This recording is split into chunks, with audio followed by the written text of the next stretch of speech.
Sports സോണിന്റെ പുതിയ വീഡിയോയിലേക്ക് ഏവർക്കും സ്വാഗതം.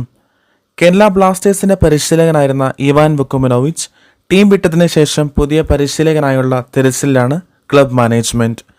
ISLന്റെ രണ്ടാം പകുതിയിൽ തുടർ തോൽവികളായിരുന്നു ടീമിന് നേരിടേണ്ടി വന്നതും. ഇവാൻ പുറത്തായ ശേഷം പുതിയ പരിശീലകനെ സംബന്ധിച്ചിടത്തോളം ഒട്ടേറെ റൂമറുകളാണ് നിലവിൽ വന്നുകൊണ്ടിരിക്കുന്നതും. അതിൽ മുൻപന്തിയിൽ നിൽക്കുന്ന ഒന്നാണ് കോച്ച് യുവാൻ ഫെറാണ്ടോ. യുവാനെയും ബ്ലാസ്റ്റേഴ്സ് പരിഗണിക്കുന്നു എന്നായിരുന്നു റിപ്പോർട്ടുകൾ വന്നിരുന്നതും. എന്നാൽ പ്രമുഖ മാധ്യമ പ്രവർത്തകനായ മാർക്കസ് മെർഗുലാവോ കൂടുതൽ വ്യക്തത വരുത്തിയിട്ടുണ്ട്. യുവാൻ ഫെറാണ്ടോയെ ബ്ലാസ്റ്റേഴ്സ് പരിഗണിക്കുന്നില്ല എന്നാണ് മാർക്കസ് പറയുന്നത്. ജുവാൻ ഫെറാണ്ടോവുമായി യാതൊരുവിധ ചർച്ചകളും ഇതുവരെ നടന്നിട്ടില്ല. അദ്ദേഹത്തെ ഷോർട്ട് ലിസ്റ്റ് പോലും ചെയ്തിട്ടില്ല. ഇതാണ് മാർക്കസ് നൽകിയ അപ്ഡേറ്റ്. അതുകൊണ്ട് തന്നെ യുവാൻ ഫെറാണ്ടോ ബ്ലാസ്റ്റേഴ്സ് പരിശീലകനാവില്ല എന്ന് ഉറപ്പായിരിക്കുകയാണ്.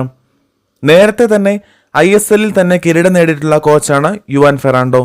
ISLൽ FC Goa, Mohun Bagan Super Giants എന്നീ ക്ലബ്ബുകളെ അദ്ദേഹം പരിശീലിപ്പിച്ചിട്ടുണ്ട്.